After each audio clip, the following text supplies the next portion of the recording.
Assalamualaikum warahmatullahi wabarakatuh. Saya Ahmad Hafizuddin bin Mazlan. Untuk pengenalan, Malaysia terdiri daripada pelbagai kaum. Setiap kaum mempunyai sambutan perayaan yang berbeza dan mempunyai makanan utama perayaan masing-masing yang sangat unik. Semua orang tahu tentang ini. Untuk Melayu Islam, Hari Raya Aidilfitri atau Hari Raya Puasa yang mereka akan sambut. Dan makanan utama apabila tibanya perayaan mereka ialah ketupat, rendang, sambal kacang, lemang dan serunding. Untuk kaum Cina, perayaan mereka ialah Tahun Baru Cina dengan ucapan Gong Xi Fa Cai. Makanan mereka ialah itik, salai, sausage, kek beras dan yang paling popular dalam kalangan rakyat Malaysia ialah limau mandarin. Selepas 15 hari, perayaan Tahun Baru Cina ditamatkan dengan perayaan Cap Goh Meh. Untuk kaum India dan agama Hindu, perayaan yang disambut ialah Deepavali yang dikenali sebagai Pesta Cahaya. Makanan mereka ialah tosai yang dimakan bersama kuahnya sandini.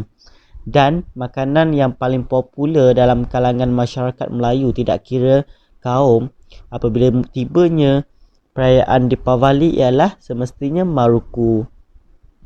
Malaysia sememangnya sangat terkenal di seluruh dunia dengan rakyatnya yang berbilang kaum dan mampu dan berjaya hidup dalam keadaan aman dan harmoni.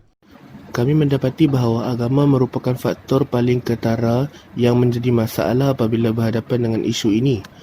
Tujuan kami menjalankan kajian ini adalah untuk mengenali dan mempelajari tentang keunikan makanan pada musim perayaan yang disambut oleh setiap kaum.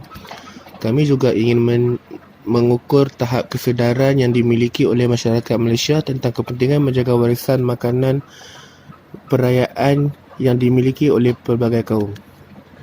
Agama juga dikatakan faktor paling utama kerana agama akan melibatkan semua faktor seperti setiap agama mempunyai adat, budaya dan kepercayaan masing-masing. Seterusnya, objektif kajian. Terdapat 3 objektif kajian. Yang pertama adalah mengkaji amalan makanan bagi setiap perayaan dalam masyarakat berbilang kaum di Malaysia. Objektif yang kedua adalah mengenal pasti makanan mengikut perayaan yang disambut oleh masyarakat yang berbilang kaum di Malaysia. Objektif kajian yang terakhir adalah mengenal pasti ciri-ciri keunikan setiap makanan mengikut perayaan kaum masing-masing di Malaysia. Seterusnya saya akan mengulas tentang kajian literatur.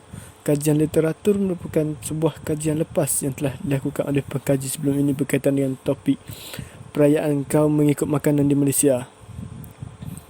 Okey, hasil pada kajian dilakukan oleh Firdaus Mahmud iaitu bertajuk Perayaan di Malaysia. Beliau membahaskan tentang jenis-jenis perayaan yang disambut oleh penganut agama Islam, Hindu, Buddha dan Kristian di Malaysia seperti sambutan Hari Raya Aidilfitri dan sebagainya.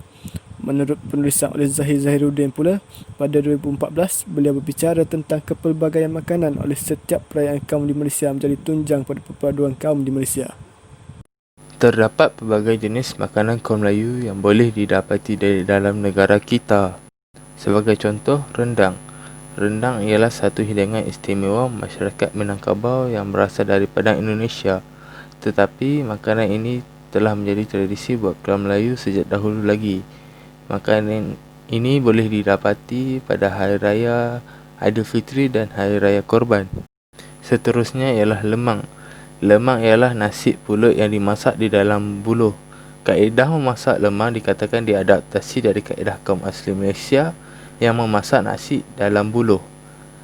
Lemang boleh didapati selalunya pada Hari Raya Aidilfitri dan Hari Raya Korban. Lemang selalu dimakan bersama rendang ataupun serunding. Seterusnya ialah tapai. Tapai adalah pencuci mulut yang dibuat dari beras pulut atau ubi kayu. Tapai perlu diperam selama 3 hari dalam satu bekas dan ia akan masak secara semula jadi. Tapai yang diperam sahaja boleh dimakan. Dan akhir sekali ialah lempeng. Lempeng merupakan makanan ringan yang selalu dimakan pada waktu pagi dan petang. Terdapat dua jenis lempeng, iaitu lempeng biasa dan lempeng kelapa. Lempeng selalu dimakan bersama sambal ikan bilis. Terdapat pelbagai jenis makanan yang boleh didapati di dalam negara kita. Sebagai contoh, dimsum. Dimsum merupakan makanan sampingan yang boleh dimakan pada bila-bila masa. Dimsum boleh didapati dengan pelbagai jenis isi seperti isi udang, daging, ayam dan sayur-sayuran. Seterusnya, mi wonton. Mi wonton merupakan hidangan mi Cantonese yang disajikan bersama sup panas, sayur hijau seperti sawi dan juga wonton. Wonton selalu berentikan udang, ayam, daun bawang, cendawan, lobak merah dan banyak lagi. Ia juga boleh direbus ataupun digoreng.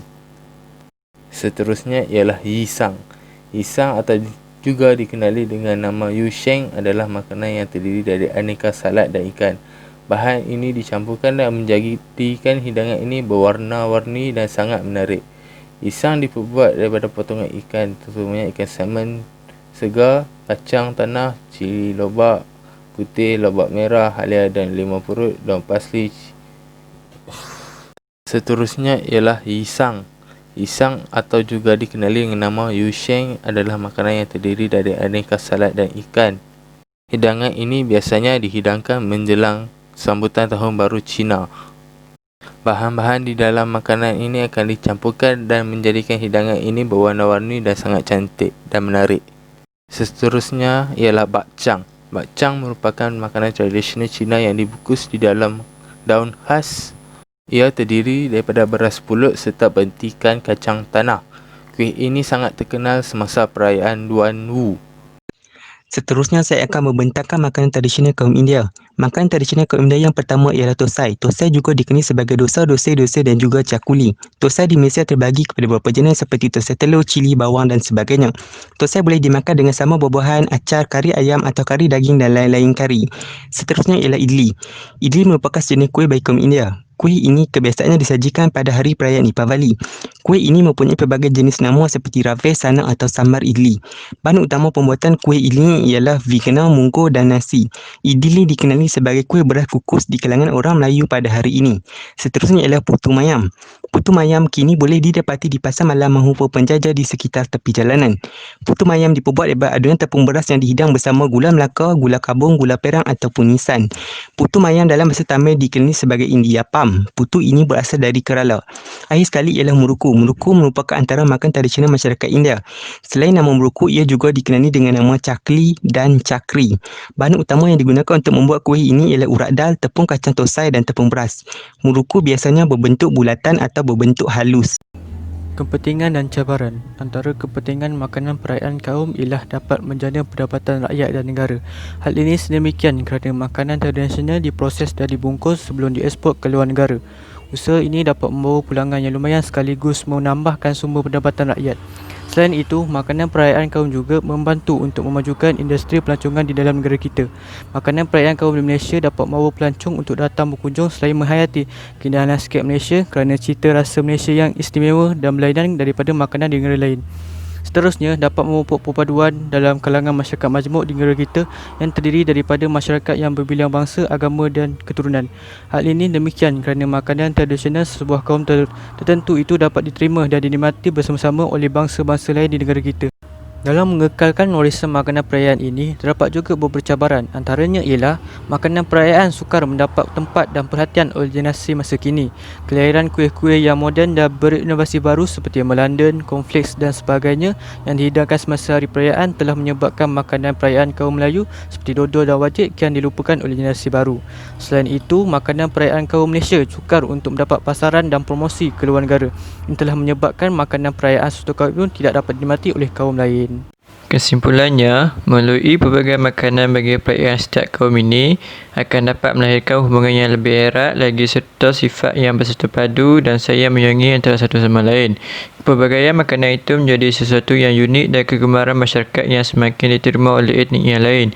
Oleh itu, makanan-makanan tradisional ini bukan dapat dinikmati oleh satu kaum sahaja, malahan boleh disajikan kepada kaum yang lain semasa mengadakan rumus buka.